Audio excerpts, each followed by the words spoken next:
A sleek, bullet-nosed, high-speed train cuts through the snow-capped peaks of the world's most rugged mountain range. Below it, 1,000-meter-deep gorges, fragile alpine ecosystems, and untouched wilderness. But this train isn't on the ground, it's flying above all of it, without touching a single inch of the protected landscape below. This is China's $300 billion mountain high-speed rail network, one of the most jaw-dropping construction projects ever completed on planet Earth. Here are the numbers that will stop you in your tracks. It stretches over 4,000 kilometers. It was built in less than 10 years. Over 98% of every single piece of it was engineered, manufactured, and built entirely by one country, China. But before we break down how they pulled this off, you need to understand why this wasn't just a choice. It was a life-or-death necessity for millions. For decades, China's southwest mountain region was stuck in the past. Every day, tons of fresh farm produce, medicinal herbs, mountain-grown tea, factory raw materials, and millions of passengers were ready to move. But here's the problem. Getting those goods and people out of the mountains used to be a soul-crushing, economy-strangling nightmare. Winding mountain roads closed for months every winter due to snow and landslides. The old legacy railway took days to cover distances coastal cities crossed in hours. The world's most unforgiving terrain had the region in a chokehold. Think about what that means for a region trying to lift millions out of poverty. Farmers couldn't sell their produce before it spoiled on week-long rutted journeys. Remote mountain towns couldn't get life-saving medical supplies in time during emergencies. Factories couldn't get affordable raw materials, and tourists couldn't reach the region's natural wonders. The whole local economy was grinding to a halt, all because infrastructure was trapped in the past, defeated by mountains no one thought could be conquered.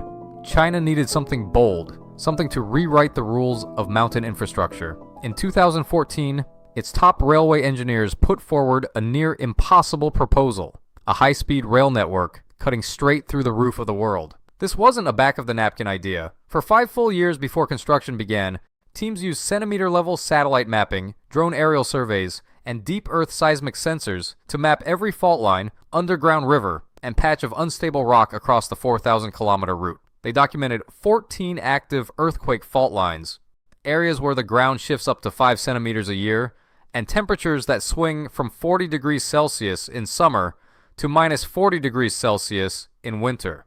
No one had ever attempted to build high-speed rail in conditions this extreme. The goal was simple on paper, but near unthinkable in execution. Build this network across the world's most geologically unstable mountain ranges, with trains running a steady 250 kilometers per hour, completed in under 10 years, all while protecting the region's fragile ecosystems and endangered species. Before a single rail was laid, or a single bridge pillar poured, engineers had to face the biggest invisible enemy no one talks about. The first battle wasn't against 7,000-meter peaks or kilometer-deep gorges. It was against the ground itself, ground that shifts, swells, and turns to mush, even when it looks like solid rock. The problem was soft, crumbly mountain rock that turns into runny mud the second it's disturbed or touches water. It's exactly like adding too much water to dry cake mix. What should be firm turns into a soupy mess that can't support any weight. In some areas, this waterlogged rock swells 30 times its original size when disturbed, enough to crush steel tunnel walls like a soda can under a truck. To solve this, engineers used a 2-part trick anyone who's baked can understand. First, they injected a fast-drying, cement-like grout deep into the rock, mixing the wet cake mix with just the right amount of dry stabilizer to lock every rock particle in place. Then they rolled in massive 40-ton compaction machines that drove back and forth over the ground, like a giant rolling pin pressing cookie dough flat, compressing the earth so tightly it couldn't shift or swell away.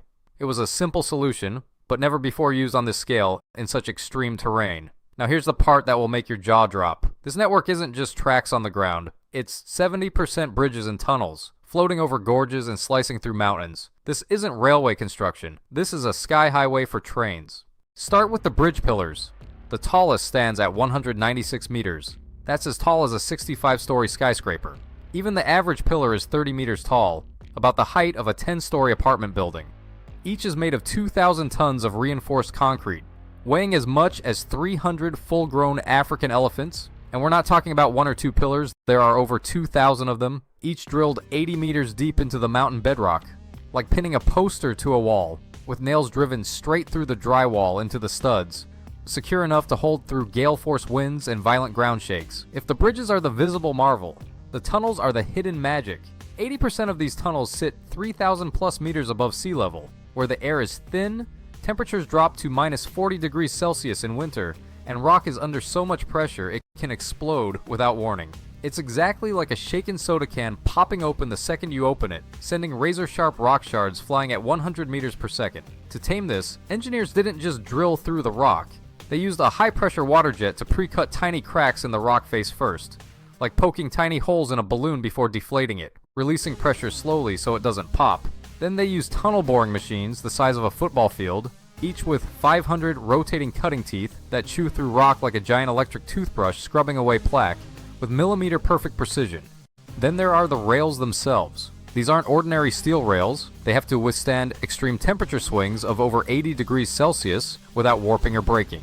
Steel rails don't come out of the ground perfectly formed. At 1,300 degrees Celsius, steel doesn't shatter when hit, it flows, it bends, it's malleable like warm honey. Molten steel is poured into giant casts, then passed through a series of rolling machines that work exactly like a pasta press for metal, squeezing, stretching, and shaping the steel into perfectly straight 500-meter-long rails.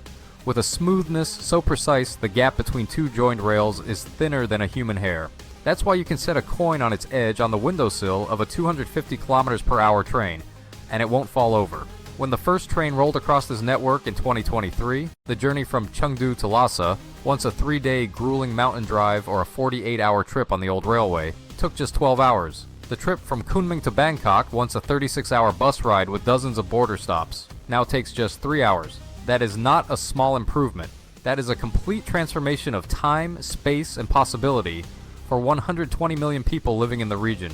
Remember the farmers who couldn't sell their produce before it spoiled? Now fresh cherries from Sichuan's mountains are picked at dawn, loaded onto a high-speed train, and sold in Shanghai supermarkets the same evening, fetching 3 times the price from local buyers. Remote Tibetan towns that once waited weeks for medical supplies now get emergency equipment and vaccines delivered in hours.